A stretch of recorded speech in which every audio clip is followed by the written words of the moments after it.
মোদির ভারতে মসজিদ মাদ্রাসা ধ্বংসের বিরুদ্ধে রুখে দাঁড়ালো মুসলিমরা। দেশ জুড়ে গণ আন্দোলনের হুঙ্কার। মোদির রামরাজ্যে মুসলমানদের পিঠ আজ আক্ষরিক অর্থেই দেয়ালে ঠেকে গেছে। একদিকে বুলডোজার দিয়ে মসজিদ মাদ্রাসা গুড়িয়ে দেওয়া হচ্ছে, অন্যদিকে প্রকাশ্য রাস্তায় চলছে গণপিটুনি বা মব লিঞ্চিং এর পৈশাচিক উল্লাস। কিন্তু ইতিহাস সাক্ষী, মজলুমকে বেশি দিন দাবিয়ে রাখা যায় না। হিন্দুত্ববাদীদের এই নগ্ন আগ্রাসনের বিরুদ্ধে এবার গগনবিদারী হুঙ্কার দিয়ে রুখে দাঁড়ালো ভারতের মুসলিম সমাজ।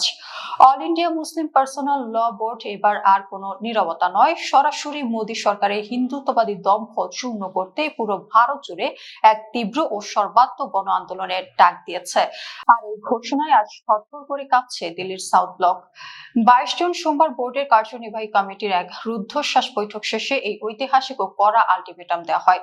হিন্দুত্ববাদী সন্ত্রাস মোকাবিলার জন্য এবার সরাসরি একটি বিশেষ অ্যাকশন কমিটি বা সংগ্রাম কমিটি গঠন করেছে তারা।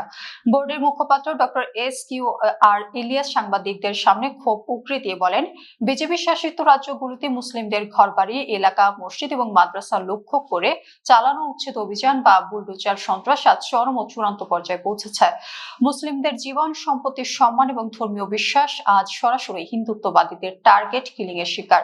মোদী সরকারের নগ্ন ইসলাম বিদ্বেষের আরেকটি রূপ হলো সরকারি অনুষ্ঠান ও শিক্ষা প্রতিষ্ঠানে মুসলিমদের জোরপূর্বক বন্দে মাতরম গাইতে বাধ্য করা। বোর্ড করা হুঁশিয়ারি দিয়ে বলেছে, এটি ভারতের সংবিধানের 25 নম্বর অনুচ্ছেদে বর্ণিত ধর্মীয় স্বাধীনতার অধিকারের উপর চরম আঘাত।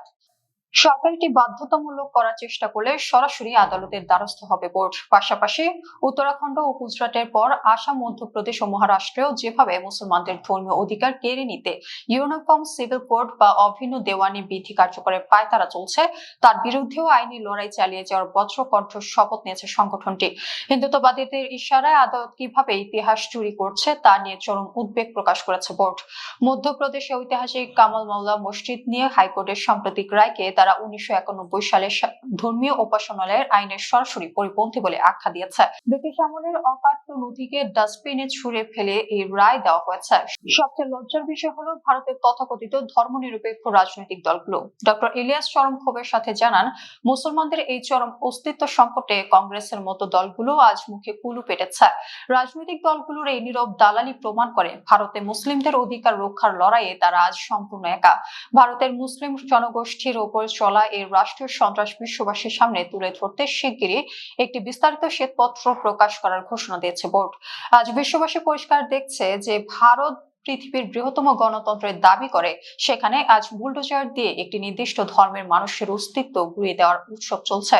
কিন্তু AIMPLB এর এই গণ আন্দোলনের ডাক প্রমাণ করে দিল, মজলুমের নীরব কান্না এখন এক ভয়ঙ্কর সাইক্লোনের রূপ নিতে যাচ্ছে। হিন্দুত্ববাদীদের এই চরম আস্ফলনই একদিন ভারতের বর্তমান রাজনৈতিক মানচিত্রকে ভেতর থেকে টুকরো টুকরো করে দেবে।